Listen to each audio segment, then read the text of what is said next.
So why do people live stream? Why do people bother to share their opinions with the world via live streams on Periscope or YouTube or Twitter? What drives live streamers? And I think I'll focus here primarily on the ones who do it a lot, who do it somewhat professionally. All right. So here's what I've noticed about why do people live stream. So a lot of people, I think they do it for external validation, right? So a lot of people get into this because they're really hungry for compliments. And these people, I think, they're pretty easy to spot because you can tell the effect of a compliment, what it has on them, that it can often lead them to make really bad decisions.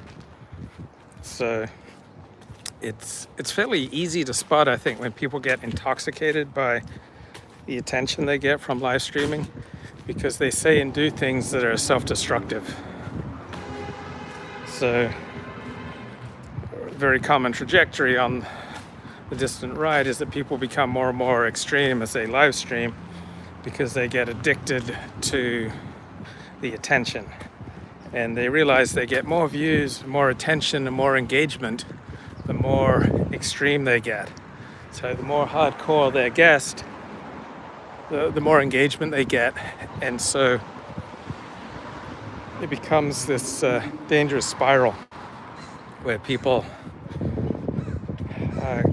keep plumbing for more and more shocking content to try to bring in the viewers. And it's very clearly against their self-interest, like particularly if it's a woman who's engaged in this behavior. Like, why would she throw away her reputation? So external validation is probably a major reason why people live stream. That compliments just make them feel so amazing, right?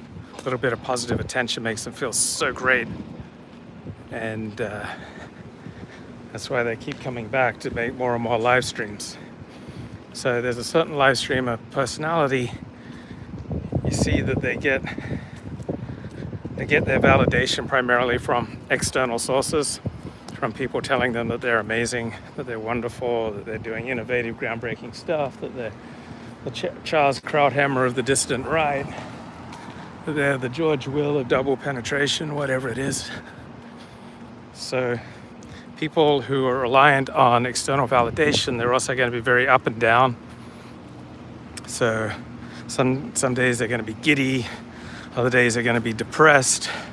They're not going to be able to maintain a consistent workload. So which live streamers do you think are the most healthy? Right? And which ones do you think you know? Come on, man. Which ones would you say are the healthiest live streamers? So I'm thinking maybe the ones who are professionals, say a professor such as J.F. Garapi, ex-professor, or at least former postdoc, or someone like who's an accountant, like a certified public accountant, or someone who's a lawyer or a doctor. Like someone in a profession with a code of ethics, I think I might be more expectant that they're going to be mentally healthy. And then there are people who I think primarily live stream because it amuses them. It's the equivalent of why some people play pickup basketball, right? They just enjoy it. So I would see Ramsey Paul in that category. I think Ramsey Paul got into live streaming simply because he just enjoyed it. And it amused him, and he enjoyed making his brother laugh, and he enjoys entertaining people. And so I think like someone like Ramsey Paul, he just has often just tended to genuinely love what he does. Now, maybe that love is worn thin. I think that's possible, right? And then for JF, I think it's an example of something that he can do well and make money at. and it's a professional endeavor for JF. So he doesn't seem to be doing it primarily for the external validation or the compliments. It's a way that he gets to explore ideas. And he became disenchanted with the university setting. So with YouTube, he gets to explore ideas and make a living from it. So I think for someone like JF, it's a living. Someone like Joseph Cotto and Paul Gottfried, I think it's an extension of their previous work. So Paul Gottfried was a professor, he's an author, he's the editor of Chronicles magazine. And so Paul Gottfried's live streaming is just a fun extension of his basic work. Joseph Cotto has been the editor of the San Francisco Review of Books for many years, a freelance writer.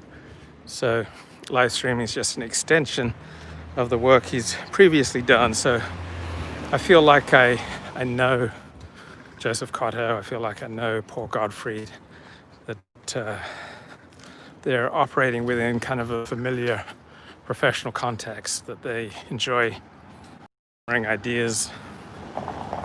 And this is just a new opportunity similar to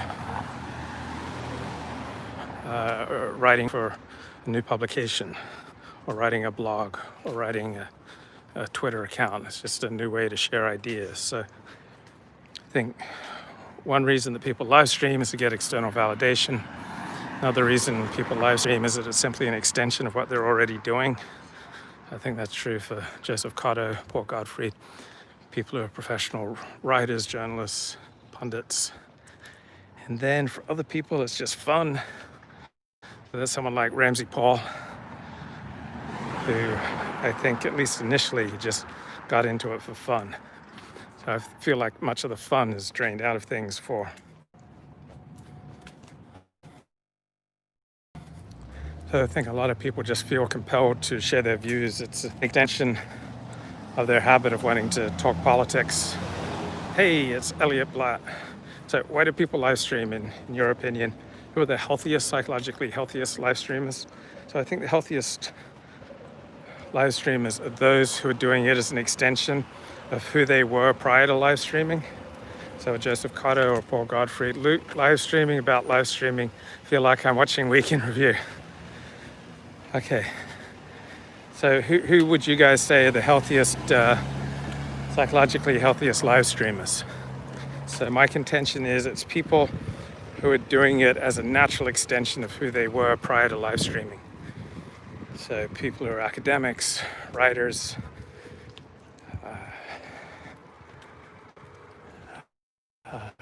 or just people who are like editing videos, or it's an extension of who they are.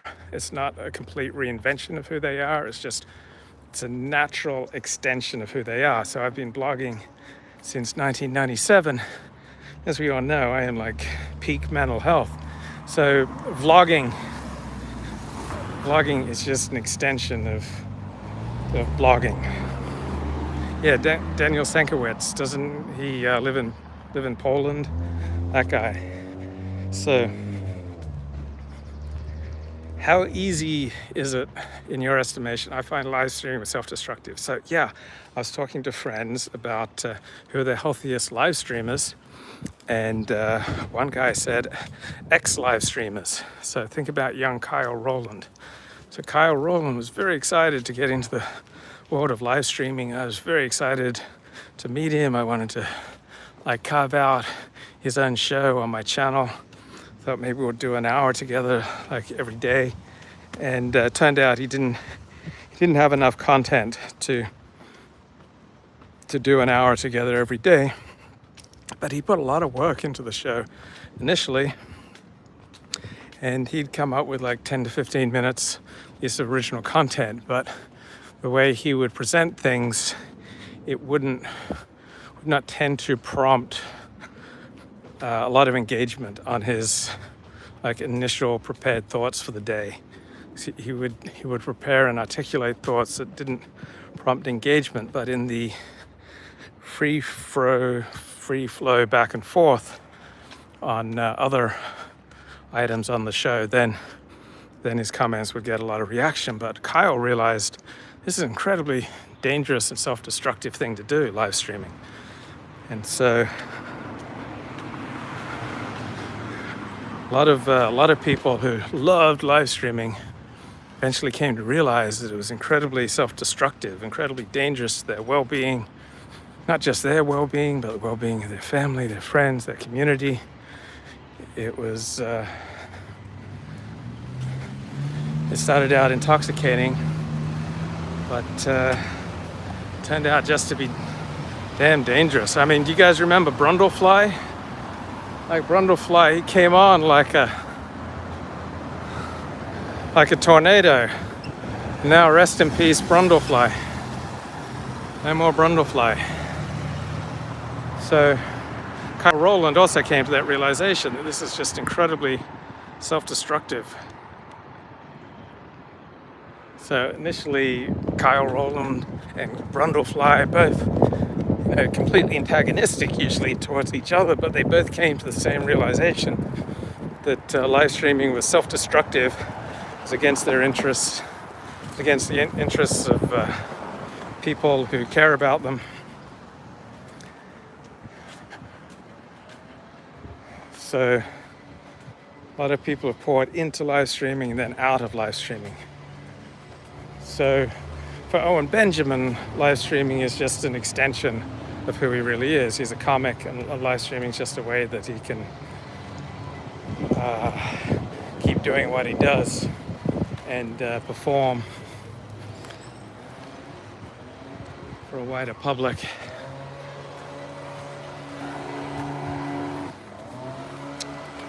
Okay, so come on, who do you think are the psychologically healthiest live streamers aside from those who stopped doing it? It's like, this is a little bit like Jewish blogging, that there are all these Jewish bloggers, and then that movement kind of died because people found that the feedback or the opposition they would get for writing anything controversial was just so intense that it simply wasn't worth it to blog about your own community. That people just got tired of the angry phone calls. And there was a guy who made this observation in a post. You, Luke, you're the healthiest live stream. Yeah, I'm just fishing for validation here. I'm fishing for external validation of myself. So I think Rabbi Gil Student at, is it TorahMusings.com? He had a blog post circa 2008 called The Death of Jewish Blogging. And he made the point that people would just, they'd stopped blogging on their own community because it just was not worth the headaches that come up. And I responded, well, I'm still blogging. And Rabbi Student said, well, you're different. When you get opposition, you fight back really hard. And he named one rabbi who'd gone after me, and he said, well, you completely humiliated him, so you fight back nasty in a way that most people are just not willing to do. So that's why you can still blog on controversial issues.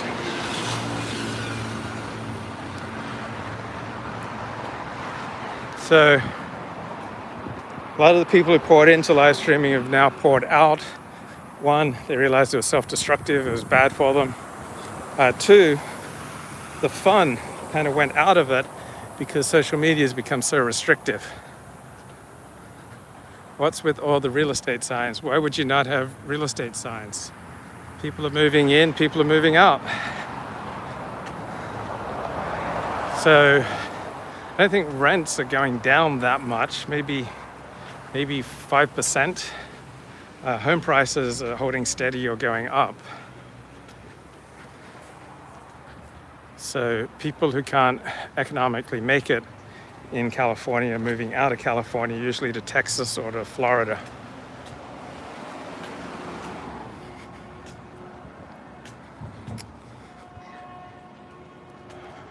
All right, so some people, what's the rent for a one bedroom in Beverly Hills? Probably starting at about $2,000 a month, I would expect. Just a That'd be the absolute minimum I'd expect would be $2,000 a month.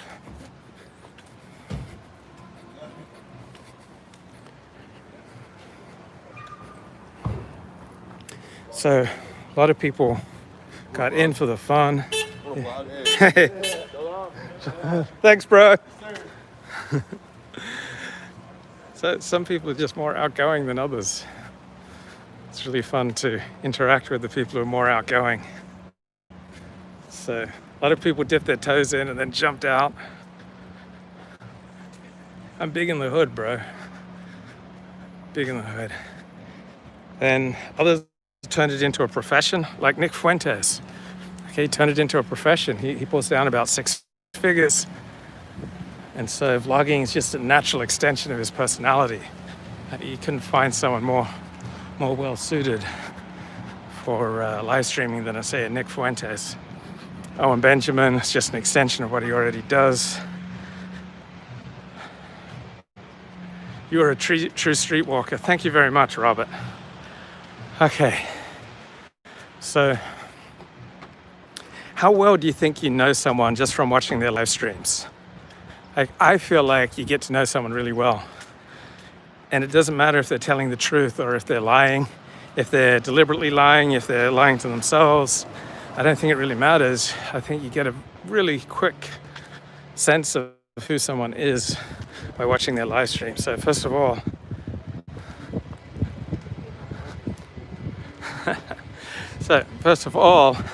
the quality of the voice. I find the quality of the voice usually gives away somebody's state. You can hear if people are confident. You can hear in the voice if people are at ease with themselves. They're at ease with life. They're at ease with other people. Also, once you start speaking spontaneously, if you're a braggart or a liar, it will just come across very quickly. Right? I think it's really easy to just tell when someone's a liar or someone's just careless about facts. Also, people's intelligence is revealed, I think, very quickly. So, yeah, I think you get to know someone who's like a live streamer who you don't feel like you know, right? What's an example of a live streamer who you think that their real life may be completely contradictory to the picture that you built up of them? So I don't see that as possible. To me, the quality of the voice immediately gives away someone's state. JF. So Elliot thinks that JF is probably completely different in real life than he is on a live stream. So I think Keemstar. So I think JF is probably very similar to who he is on a live stream. He's probably fairly antisocial. He's an introvert. He has, generally speaking, a kind of a utilitarian perspective on other people. Like, he has a very utilitarian relationship to people. He doesn't have friends, according to him. He just uses people to the extent that they're useful to him, and then disposes of people when they're no longer useful. So I think JF's really easy to understand. Trump's latest demands in Georgia might send it and the Senate over to the Dems.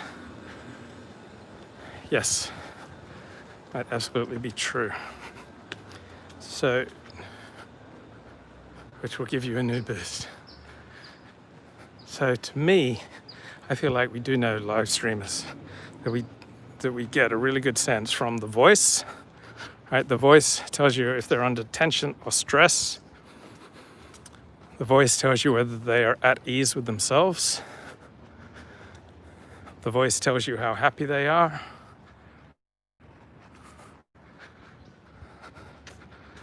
The voice gives you a sense of how much confidence they have.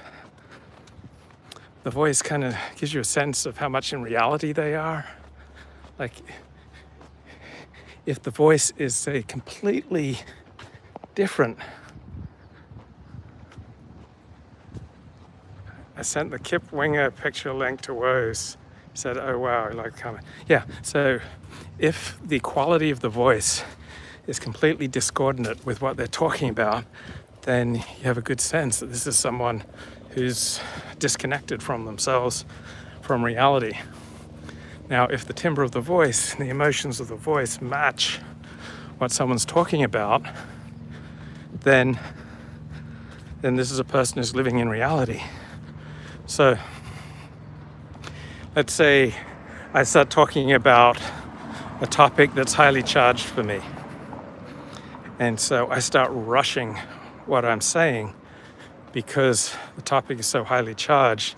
I essentially want to get the information out or get the sentiment out, but I want to run away from the topic. Then a live streamer does that. Again, it's someone who's not at ease with themselves. So if I can talk about a whole range of things, talk about myself, and my voice doesn't crack or strain, if I don't need to speed up what I'm saying, if I don't need to laugh just because I'm feeling nervous or anxious or afraid, like if there isn't some massive jagged discrepancy between the content of what I'm saying and the quality of my voice. So yeah, this is Beverly Hills, mate. It's beautiful. Look, too many for rent signs. Jews embarking on the second exodus from Beverly Hills. No, I don't think so. I mean, some are going to Texas. Sorry. Some are going to Texas, some are going to Florida. But a lot of young people, professionals, are still moving into LA, Beverly Hills.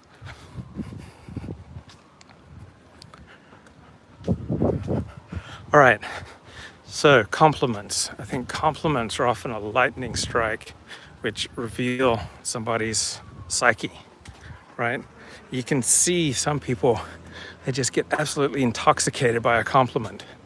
So that's often been my story. Like, I've often had this instinctive reaction when I get a compliment that I just want to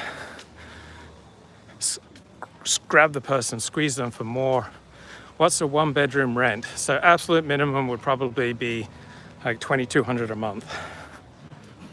But probably much more common for one-bedroom rental in Beverly Hills would probably be like $3,500 a month to $7,000 a month.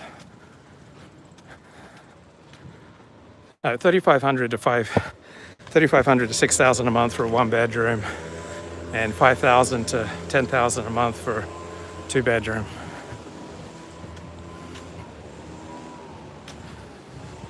So compliments. It's interesting to see the effect that a compliment has on someone. So you notice some people, they get intoxicated. They get intoxicated by the number of views that a video gets. They get intoxicated by compliments. Yes, this is my hood, my friend. These are my peeps. These are my people. This is my community. This is where it all goes down. This is the life. This is the life of the blogger and the live streamer. You too can live like this if you just start up your own blog and live streaming channel. Did Jews get a discount? Are you kidding? Really? No way, bro. This is the shtetl. It's just the shtetl for winners. It's not the shtetl for losers. And still, these are the slums of Beverly Hills, guys. This isn't the nice part of Beverly Hills. This is the slummy part of Beverly Hills, right? The nice part of Beverly Hills is north of Wilshire, north of Santa Monica Boulevard. So it starts getting nicer this direction, right? So I've enjoyed showing you the slums of Beverly Hills, but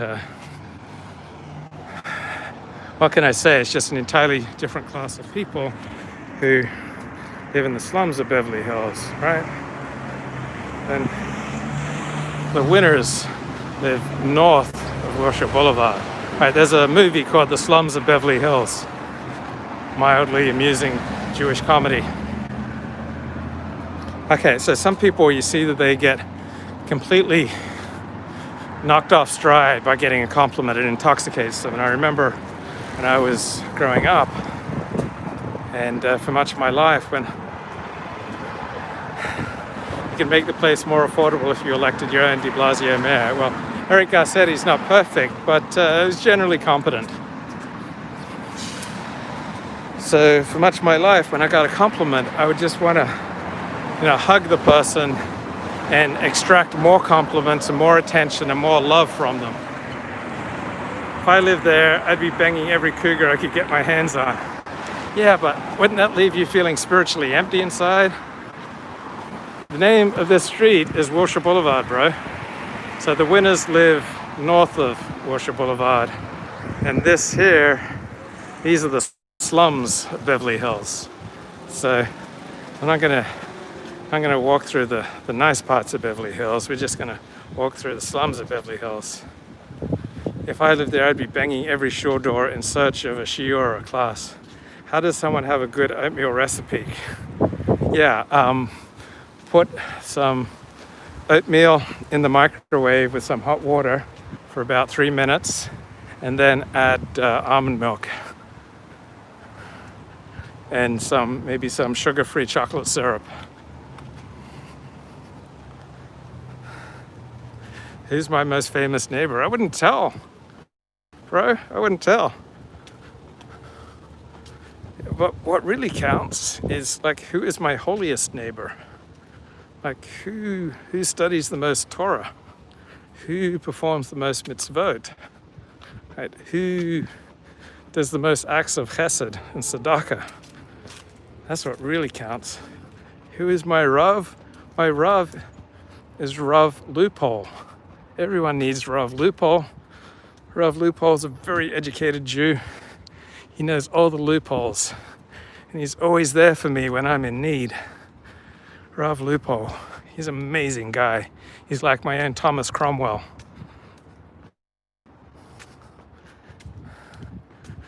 So just like Cromwell could get Henry VIII almost everything he wanted, Rabbi Loophole is the best. He knows his ways through the thickets of Torah.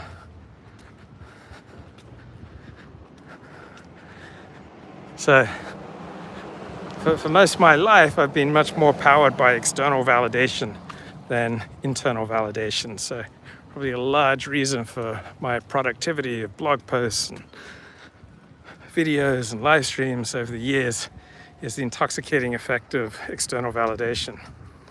Thomas Cromwell could not get Henry a wife who helped him get it up and make a son. Okay, so he did a pretty good job. And frankly, Cromwell did nothing wrong except he didn't make sure that the last wife he got Henry was hot. So Henry was not able to get it up. As a result, Thomas Cromwell lost his head. So Anne Boleyn was a slut. She got what she had coming to her. So if you haven't read Wolf Hall, well, there's a terrific TV series based on Wolf Hall, 6-part series, definitely worth a watch. It is it's available on Amazon for the channel Masterpiece Theater. Do I think her brother did her? Possibly. So Anne and her sister were both pretty slutty. It's kind of dangerous to be so slutty in the 16th century, I would expect.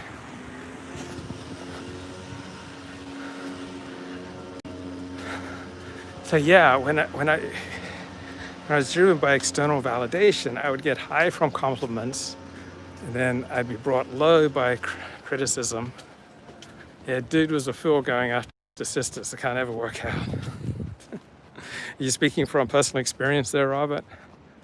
Oh yeah, I had an experience with twin sisters.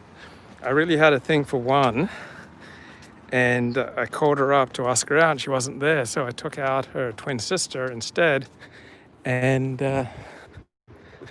then neither of them wanted to go out with me again.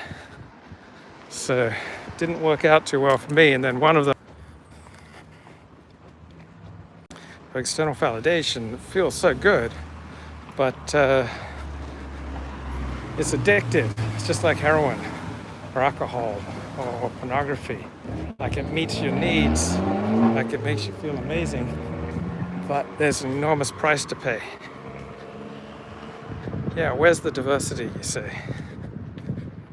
So it's not easy to move from external validation to internal validation, but absolutely necessary for peace of mind. So people who depend on external validation, they're highly changeable, right? They kind of run around in circles. They're giddy one moment when they're getting the praise and attention they yearn for. They're despondent the next moment.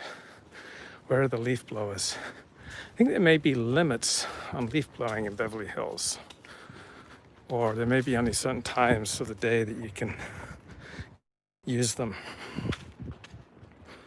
So someone like Paul Gottfried, he doesn't depend on external validation, right? Whether you compliment him or not, he's not going to be dramatically shifted. And JF, I don't think he depends on external validation. Like, he knows he's smart, he knows he's capable, he knows that he brings unique insights to the table. So I'm sure he appreciates compliments, but doesn't drive him. Then a lot of the harder working, less successful live streamers, they seem driven by external validation because they just get enough of a taste of it to keep, throwing in their time and money and buying new equipment and not getting anywhere because they got that intoxicating taste of external validation. I remember this time I went on Warski Live and there were 2,500 people. And it was so intoxicating to get all this feedback and response from hundreds of people while I was speaking. Is JF really near the North Pole? Well, relatively speaking, apparently he's in northern Canada. So I don't know how far exactly he is from the North Pole, but it would make sense that he's quite far north in Canada.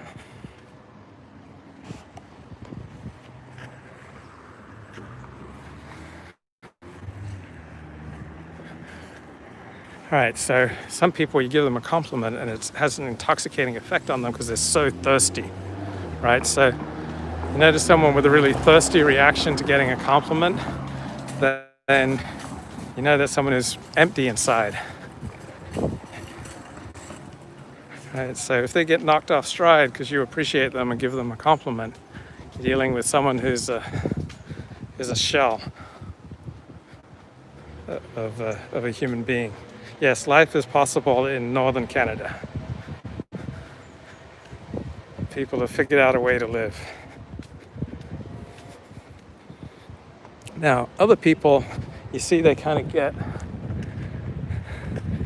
get frightened by a compliment because it makes them more visible. So I notice with a tiny minority of people, they get frightened when you give them a compliment. Or if they're Protestant, they'll probably try to detract from the compliment you gave them. Oh, no, I'm not worthy. I don't deserve that. It really wasn't so great what I did. So I notice that Protestants often tend to deflect compliments and Jews often want more. So you give a Protestant a compliment and they say, oh, no, it's not me. I'm a big sinner. You give a Jew a compliment, he'll say, oh, thank you, and ask for more.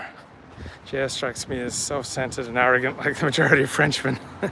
Well, I think he has a lot of self-confidence. Millennials don't take compliments well, only like buttons. Oh, bloody hell. There's a leaf blower. I'm trying to do my live stream and just ran into a leaf blower. So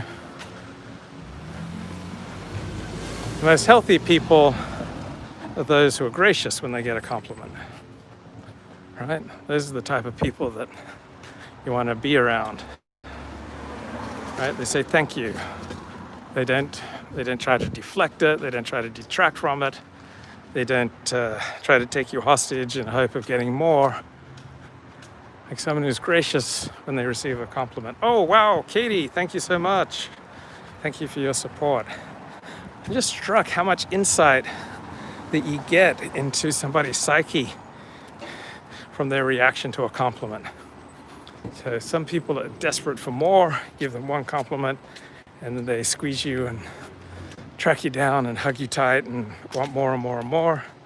Then, yeah, millennials often think you're being sarcastic when you compliment them, because perhaps they live in a very sarcastic and ironic worldview.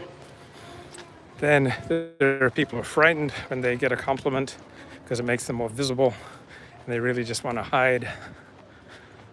They want to stay small and ignored, because that way perhaps life will hurt them less if nobody notices them. Yeah, so these are people with a lack of confidence, just want to hide. Thank God. And those are two dominant reactions. Then occasionally I've had like a tiny minority of women who just like became very emotional when I gave them a compliment. Even tears or flushing. Like if they've just been feeling particularly empty or needy or grateful. It's amazing the overreaction that sometimes you get when you just confide a simple compliment.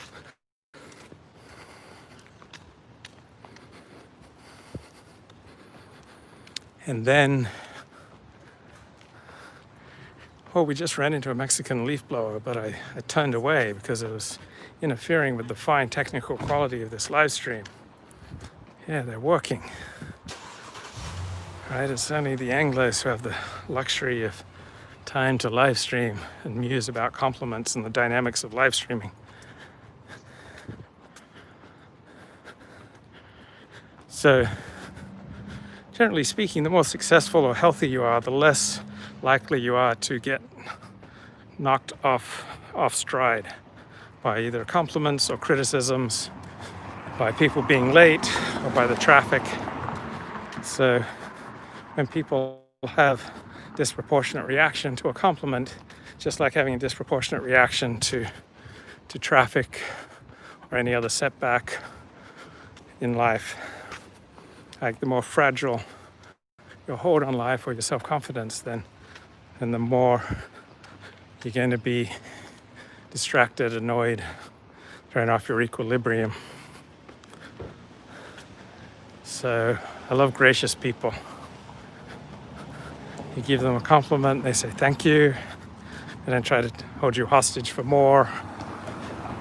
As a journalist, I noticed that many people were just intoxicated at the prospect of being interviewed, like Americans in particular. They often just loved being interviewed, loved being the subject of attention. And non-Americans often have a very suspicious reaction to a request for an interview.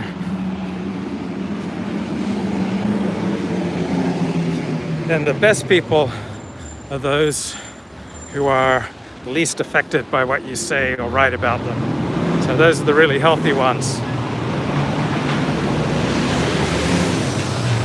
Their sense of worth does not depend on what you say about them. Their sense of worth does not depend upon your commentary on them.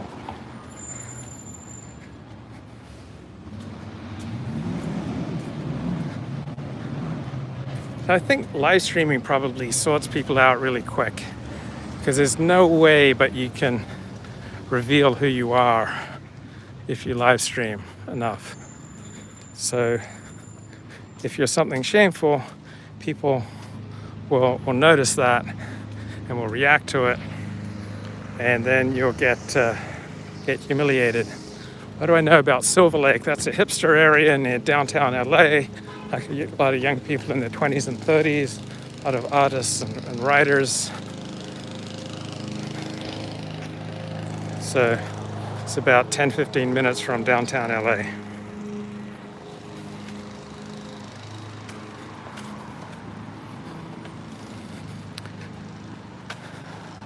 So I think, yeah, a lot of people get started in live streaming and then they get humiliated, and the experience is so mortifying. So there are people like Brundlefly and Kyle Rowland who initially love live streaming and find it absolutely intoxicating. And they realize how dangerous and self-destructive it is, how much it's against their own well-being, how much it threatens the things that are truly most important, that it's just a dangerous hobby. Top compliments to a big woman, black suits you. You dress really well for your size, girl, pants. Excellent.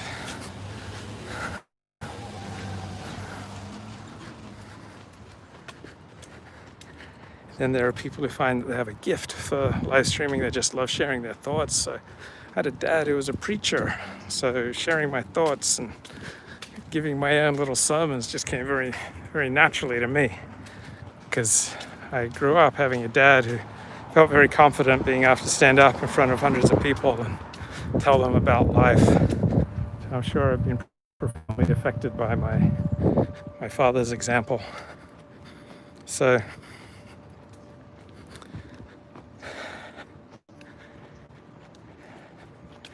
many people change when they go online. I talked about the perils of the e-personality.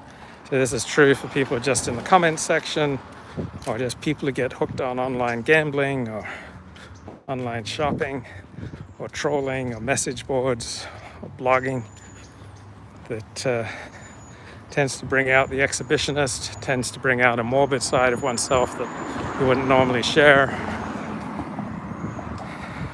Going online can bring out just instantaneous reactions. Like, people don't think as much before they speak online, so they say and do things spontaneously that often don't serve their own best interests.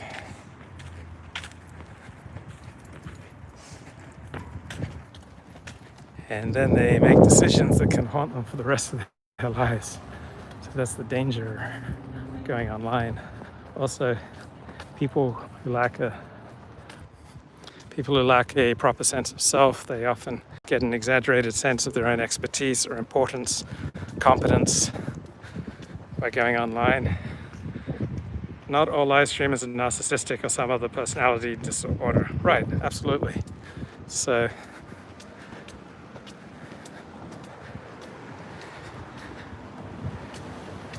I think it's fairly easy to tell when a live streamer or an internet personality is got some crippling disorder, because they just become so easy to mock, right? All those thousands of pages of commentary on kiwi farms about various e-personalities, right? These are not threads usually devoted to well-adjusted people, right? These are threads usually devoted to freaks. And if these people weren't freakish, they wouldn't have so much commentary. Right? The tabloids don't talk much about Meryl Streep. Right? Meryl Streep is a serious actress, fairly well-adjusted person. You don't read about Meryl Streep in the National Enquirer or the Star or TMZ. So, what are some good reasons for being a live streamer? I think if you enjoy it, if you enjoy entertaining people, or you enjoy informing people, or there are topics that are really important to you that you want to share your thoughts on, get other people's thoughts. Like, those seem like good reasons for live streaming. And if it's an extension of your natural personality or your main job. Right, so if you're a journalist or an op-ed writer, you edit a book review like Joseph Cotto, or you're an academic, publish or perish, then live streaming is going to be a natural extension of who you are already. It's going to be a natural extension of your professional self. So if live streaming is a natural extension of your professional self, I think you're going to be much less likely to get into trouble. If you're part of a profession that has an ethics code, such as doctor, nurse, lawyer, accountant, dentist, I think you'll probably be much less likely to get in trouble from live streaming, because you are used to having the discipline of some exterior ethics code.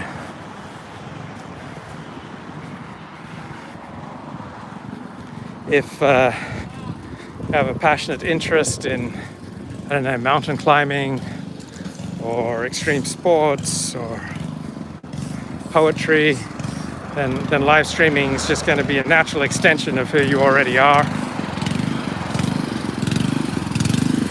The problem becomes people reveal themselves to be toxic or dangerous or out of equilibrium when they're getting intoxicated by the live streaming, when it fills a hole in their soul. Right? If you depend upon live streaming to feel okay in the world, then it's going to very likely spiral in a destructive direction. So it's the same type of people who get thrown off their equilibrium by a compliment or by some appreciation.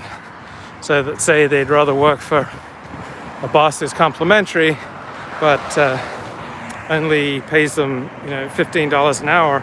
They'd rather that than a boss who pays them $25 an hour, but is stern and doesn't give them any love or compliments.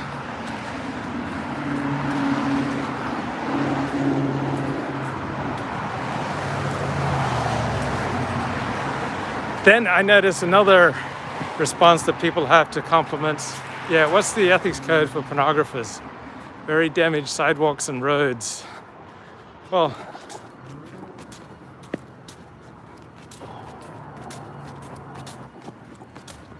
it's the trees. Trees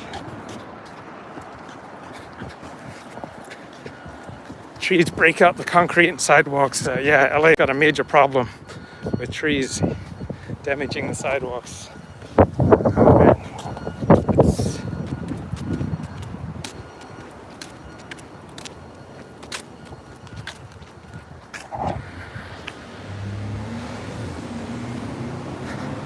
So some people react to compliments with suspicion. They think that you're running a con on them. It's like, what do you want? So some people just have a suspicious frame of mind. So I notice when they get a compliment, they're immediately looking out, okay, what do you want? How are you trying to manipulate me? What's the scam here, bro? What's really going on? So I noticed a lot of suspicion out there from certain personalities. You give them a compliment, they immediately reach for their wallet because they think you're trying to take them for a ride.